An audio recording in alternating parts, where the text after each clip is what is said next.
This is John Pounders, and tonight we're talking about Lupercalia, Nimrod the Cupid, and Valentine's Day. This is going to be an interesting show because it is Valentine's Day today, and I know a lot of people are like, "Oh, they're trying to ruin another holiday for us," but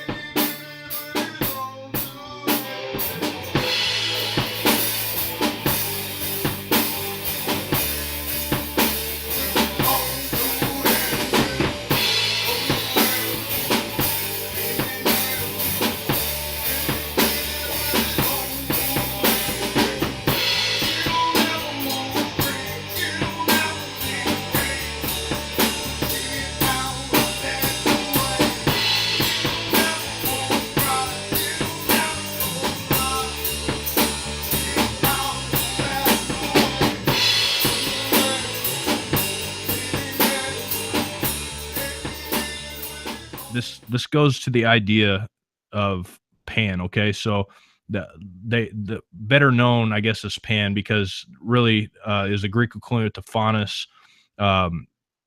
He was their god that they kind of worshipped on that time. And Pan, as most of us know, Pan is definitely a satanic type deity. I mean, he had the flutes. He was also a pervert.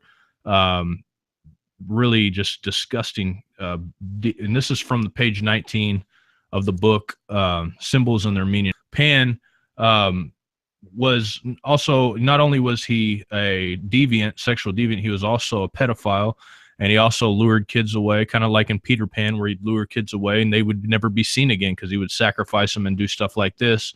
And then in this ritual worship, we have, and I know John, just have the scripture ready if you don't mind, that talks about upon this rock I'll build my church, where he was talking about of the temple. But we have the sanctuary of Pan. It's located on a mountain, and it's interesting because this mountain that we're talking about here. Let me see if I have the picture here. I think I got it on one of these. There's another picture of Pan depicted at some point here. Let me get back here. All right, here is a modern day, what they're doing here modern day. This is a secret ritual that they would do on this mountain, on this hill, this ancient hill. And it was interesting because this is the same place that Apollos had his temple, the same place that Pan had his temple. And this is also where Constantine's, the Ark of Constantine is in Palatine Hill, the same exact location, same area where Constantine's the one that Christianized all these pagan holidays. But Pan is highly integrated into this, as well as Cupid, which we'll get into Cupid here in just a second. But there's a passage in the scripture, and John, do you have that pulled up yet? That's very interesting. That kind of it is the reason I think this is all relevant is because on this place that Yeshua prophesied on, this is a common place for most of these holidays. It's a common place, especially Valentine's Day. And it really ties into all this because these deities, although they have different names, all come from the same deity, not full-blown gods, but demigods and fallen angels. And so it's interesting the way it all ties together. John, do you have that scripture pulled up? Yeah, that's where he went to Caesarea Philip, right? Mm-hmm. And he took him right there? Yep. Yeah, it is. I'm looking at it. Yeah, and it starts in Matthew 16, verse 13. It says, "Now when Yeshua came into parts of Caesarea Philippi, he asked his disciples, saying, 'Who do men say that I, the Son of Man, am?' They said, 'Some say John the Baptist, some say Elijah, and others Jeremiah or one of the prophets.' He said to them, 'But who do you say that I am?' Simon Peter answered, 'You are Messiah, the Son of the living Elohim.' Yeshua answered him, 'Blessed are you, Simon Bar-Jonah, for flesh and blood has not revealed this to you, but my Father who is in heaven. I also tell you that you are Peter, and on this rock I will build my assembly, and the gates of Hades will not prevail against it." This is one of the locations where this kind of thing was going on at the time of this thing. And so we look at some of these deities. Of course, we have Cupid, this associated with with Valentine's Day. Cupid is associated um, in a big way, and this is what you see in almost all your Valentine's Day things. Um, so we learned we went in. I want to get into the origin of the word Valentine's. Okay, so it originates from the word Valentina, which is a Roman cognomen of Valentinus, which is from the Latin word valens, which means strong, vigorous, and healthy, and which is a description of Nimrod at some point. Okay, so Cupid was the Roman love god, which means sexual love and to desire someone. He was a playful sexual boy that can assume invincible warrior status, and this is according to his description, which is interesting because in page 19 of the book Symbols and Their Meanings, the Babylonian, this is what it says: the Babylonian king Nimrod is represented by various symbols. On Valentine's Day, he is Cupid, the winged god of love. Valentine's Day originated as a pagan festival honoring the birth of Nimrod under the name of Luperus, meaning hunter of wolves. Cupid, the winged god of love, is identified with Valentine's Day because Cupid is one of the Nimrod's Roman names. The Valentine's heart is associated with Valentine's Day because Nimrod was known in Babylon as Bel, which is the Chaldean word meaning Lord, and is a homonym of the Chaldean word Bel, meaning heart. What's up? It's Marcus Mayweather. It's Sam Murphy. And we are here to discuss last week's episode of Bible Talk.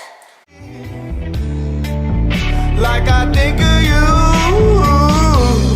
I don't think I've ever been out crying in the rain.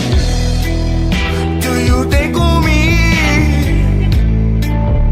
Like I think of you. It's cold as ever, dark as weather. I ain't been crying in the rain.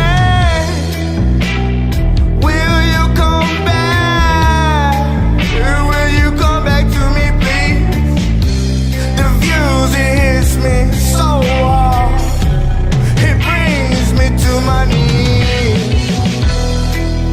When I looked around, you're all I see. I could get rid of all your things, but... Hello everyone, it's itsmontez.com. Thank you so much for tuning in. It means so much. Of course, we got those 3 things we need you to do. We need you to click that bell for notifications because I go live quite often, and also I have lots of uploads. If you don't click that bell, you're not going to get a notification. I need you to comment on this video. If you're watching this video and you like something on this video, comment about it. Leave it in the comment box below so I can know what you think about the content I'm pressing out. Also, I need you to share this content. Very important. If you're sharing, it's caring, and I need you to care. Check it out. I've got a Facebook. All you gotta do is type in my name, and that's probably the best way you're going to get a hold of me. I'm very active on Facebook. You can also follow me on Twitter. I'm pretty active on that. If you tweet me, I tweet back. That's just how it works. I'm pretty active on Twitter, and I enjoy using it very often. If you have not subscribed to the channel, itsmontez.com, go ahead, subscribe. That way you can get all the updates. The problem is the church is like, as soon as you get saved, read the book of Romans, read this and read that. And that's a mistake because Paul is hard to understand without knowing what he is saying. You have no clue what you're getting yourself into, because it's like, if you've read Romans chapter 7 or Romans any of that, he's like, it's really confusing if you don't know what he's talking about. He's like, oh, I do the things I don't want to do because I do them and I don't know how I do them. But, just like it's like, what is he talking about? What does he even mean? Romans 7 verse 1 says, I'm speaking to those that know the law. And people in church automatically assume they know exactly what he's talking about when they don't have any inkling of the law. They've thrown the Old Testament out the window and haven't looked at it in 20 years. But they automatically want to assume they know what he's talking about. So my advice to anybody that's starting the scripture, start at Genesis and read it and let it be an adventure to you, because it was an adventure to me. One of the coolest moments in time when I was studying scripture for me, and to really just kind of understand and see how this went, on the same day that Yeshua was standing before Pilate, and Pilate would have been considered, one of the leaders, high priests at the time of all the land, basically. When he washed his hands and he said, I find no fault in this man, historically, for thousands of years before that, the high priest would have taken the lamb and looked at the lamb for blemishes. And if there was no blemishes in that lamb, he would have washed his hands clean of that lamb and said that I find no fault in this lamb. And it would have been the perfect sacrifice for Passover. At that same exact time, that was happening to Yeshua when he was standing before Pilate.